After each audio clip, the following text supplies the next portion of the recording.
السلام عليكم ورحمة الله وبركاته. بسم الله والصلاة والسلام على رسول الله سيدنا محمد صلى الله عليه وسلم. أهلا بكم في حلقة جديدة من سلسلة تعليم مايكروسوفت أوفيس إكسل. في حلقة النهاردة هنتعلم مع بعض إزاي نحسب الفرق بين تاريخين، إزاي نقدر نطلع الفرق بين تاريخين باليوم وبالشهر وبالسنة، وكمان هنطلع الفرق بالأسبوع وبعدد الساعات. أنا هنا عامل نموذج اهوت، عامل تاريخين. هبتدي احط بداية التاريخ، هقول مثلا هنا من 1/1/2022، ونهاية التاريخ هقول مثلا 1/1/2023. طيب المفروض ديت الفرق بين التاريخين دول لو حسبناها باليوم هيطلع لي 365 يوم، سنة كاملة.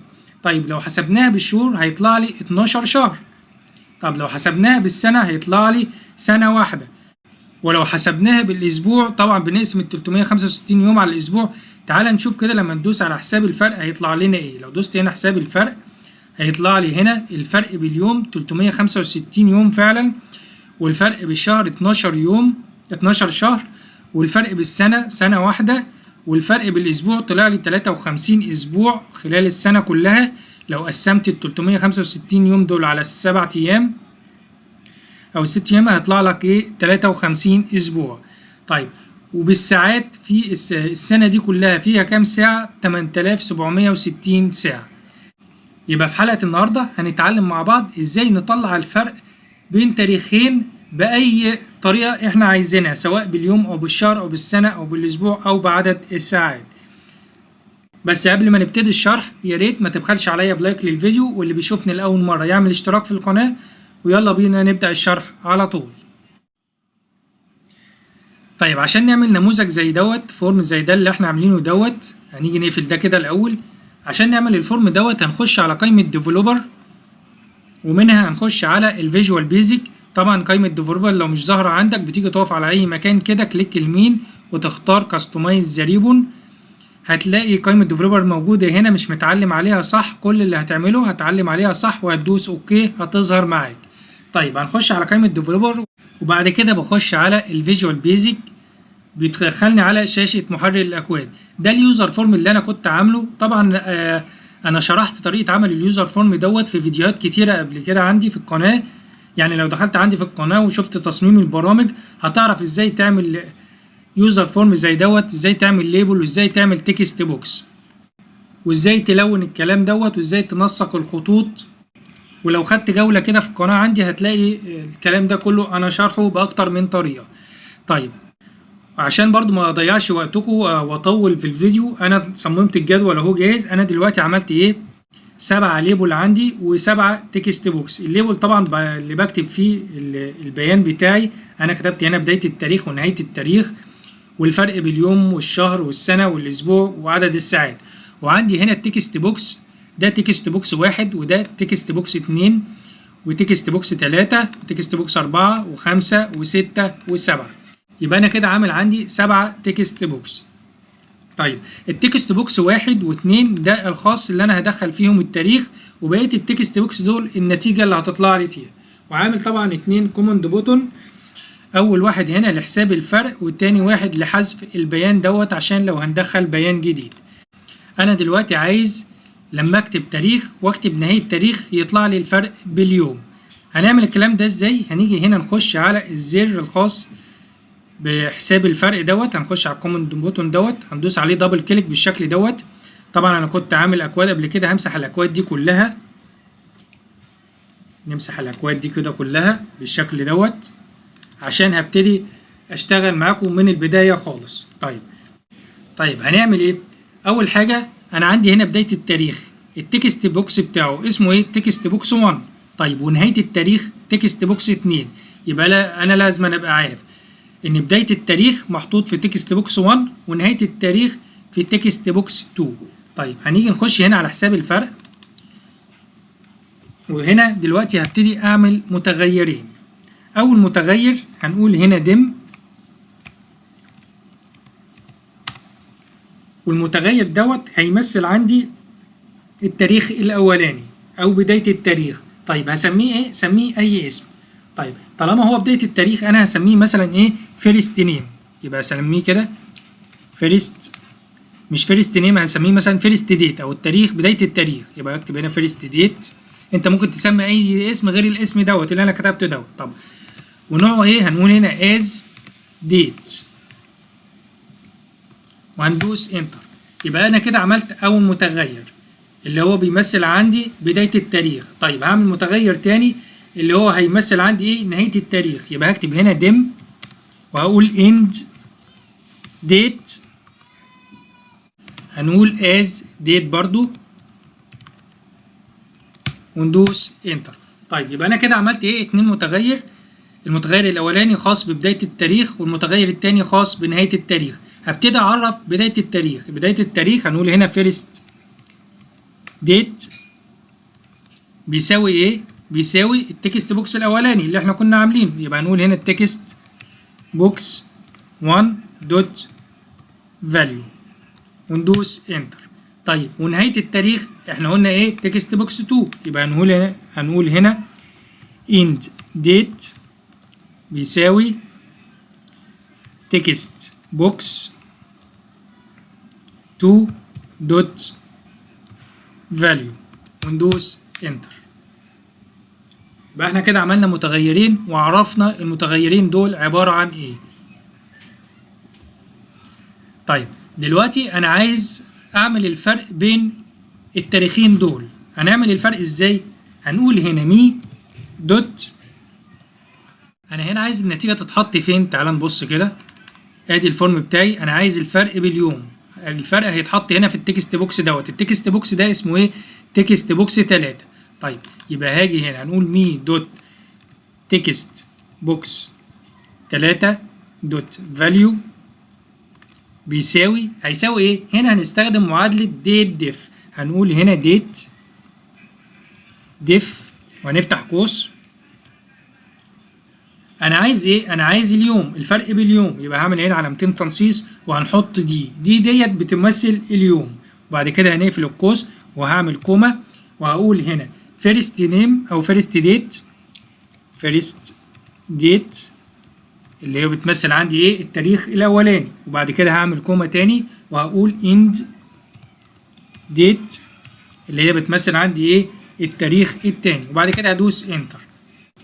طيب تعال نشوف كده، نجرب كده ونشوف. لو دوست رن هنا كده ادي بداية التاريخ. لو قلت 1/1/2022 وجيت هنا قلت 1/1/2023، لو دوست هنا حساب الفرق هيطلع لنا الفرق ده. طبعا الفرق ده كده غلط، يبقى كده في حاجة في الكود مكتوبة غلط. تعالى كده نرجع للكود تاني. ايه اللي مكتوب غلط؟ احنا قلنا هنا بصوا هنا المتغير اللي احنا كنا عاملينه اسمه ايه؟ فيرست ديت. تعالى ناخده كوبي كده. انا لما انا جيت كتبت فيرست ديت نسيت احط هنا التي، كتبته غلط. فيا ريت بعد كده ايه ناخدها كده كوبي ونيجي نحط هنا كده بيست عشان يبقى ايه الكلمه زي بعض بالظبط، مفيش اي حرف ايه يبقى مختلف. طيب هنا فيرست ديت وهنا اند ديت. طب المفروض كده ايه الاكواد مكتوبه صح. تعالى نروح نجرب كده. هنقول هنا 1/1/2022 والتاريخ التاني 1/1/2023. لما ادوس هنا حساب الفرق طلع لي فعلا مظبوط اهو 365 يوم. يبقى كده احنا عرفنا نطلع الفرق باليوم. طيب لو حطيت اي تاريخ تاني، لو جيت هنا مثلا ايه هنا 1/1/23 هنخليها مثلا 1/1/2024 ودوست كده حساب الفرق هيطلع لي 730. طيب انا دلوقتي عايز اطلع الفرق بالشهور. هنعملها ازاي؟ هنيجي كده على الكود بتاعنا وهاجي كده هو نفس الكود، هنغير فيه حاجة بسيطة. هنيجي ناخد الكود ده كده كوبي وهكرره مرة تانية كده بيست، وهاجي هنا انا عايز النتيجة تتحط فين؟ تتحط هنا. ده اسمه ايه؟ تكست بوكس 4. طيب يبقى هاجي هنا هنغير دي هنخليها تكست بوكس 4 وهاجي هنا بدل الدي ديت هخليها ام. الام ديت بتمثل الشهور. طيب تعالى نروح نجرب كده ونشوف. لو انا حطيت بداية التاريخ 1/1/2022 ونهاية التاريخ حطيت 1/1/2023 ودوست هنا حساب الفرق هنلاقي هنا 365 يوم مظبوط، وهنا الشهور عدد الشهور 12 شهر. طيب لو عايز اعملها بالسنة هنعملها ازاي؟ هنيجي هنا على حساب الفرق، هنيجي نخش على الكود بتاعنا، هناخد الكود ده كده كوبي. احنا خلاص مش هنكتب اكواد تاني، احنا هناخد كوبي وهنعدل بس ايه في حاجات بسيطة. طيب التكست بوكس اللي هو فيه السنة دوت اسمه ايه؟ تكست بوكس 5. طيب يبقى هنيجي هنا هنغير التكست بوكس ده هنخليه 5، وهاجي هنا انا دلوقتي عايز السنة، يبقى هنمسح الام ديت وهنكتب 4 واي.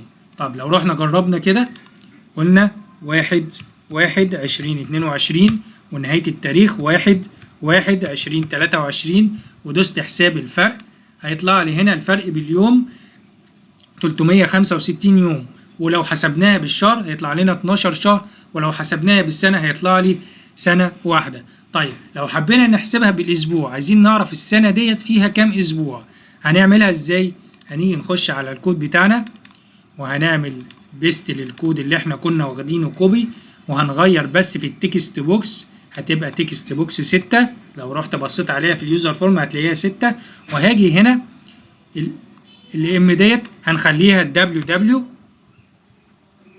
طيب لو رحنا جربنا كده عملنا كده رن، وهنا حطينا تاريخ 1/1/2022 ونهاية التاريخ 1/1/2023 ودوسنا هنا على حساب الفرق، هيطلع لنا حساب الفرق بالاسبوع 53 اسبوع. انت لو قسمت ال 365 كده على 7 ايام هيطلع لك 53 اسبوع او 52 اسبوع وكسر، هو هنا ايه بيكبر الرقم. طيب عايزين نعرف الفرق بالساعات، هنعملها ازاي؟ هنيجي نقفل دي كده ونخش على الكود بتاعنا، وهنيجي ناخد دي كده كوبي ونعمل كده بيست، وهغير هنا التكست بوكس هيبقى تكست بوكس 7، وهاجي هنا هنمسح الدبليو ديت وهنخليها اتش. الاتش ديت بتمثل عدد الساعات. طيب لو رحنا جربنا كده دوسنا هنا رن وجيت حطيت التاريخ 1/1/2022 وقلنا 1/1/2023 ودوست على حساب الفرق كده، هيطلع لي عدد الساعات 8760 ساعة. طب انا لو عايز اتاكد ان عدد الساعات دي كده مظبوطه ولا لا، تعالى نغير في التاريخ دوت، هخليه بدل من 1/1/23 لا انا هخليه 2/1/2022. يبقى انا كده ايه عملت يوم واحد. هندوس هنا حساب الفرق، طلع لي الفرق هنا يوم اهوت، طبعا مفيش شهور ومفيش سنه، وهنا الاسبوع عمل لي واحد، هو حسب اليوم اللي في الاسبوع ده حسبه اسبوع. طيب الفرق بالساعات طلع لي اهو 24 ساعه، يبقى احنا كده شغالين مظبوط.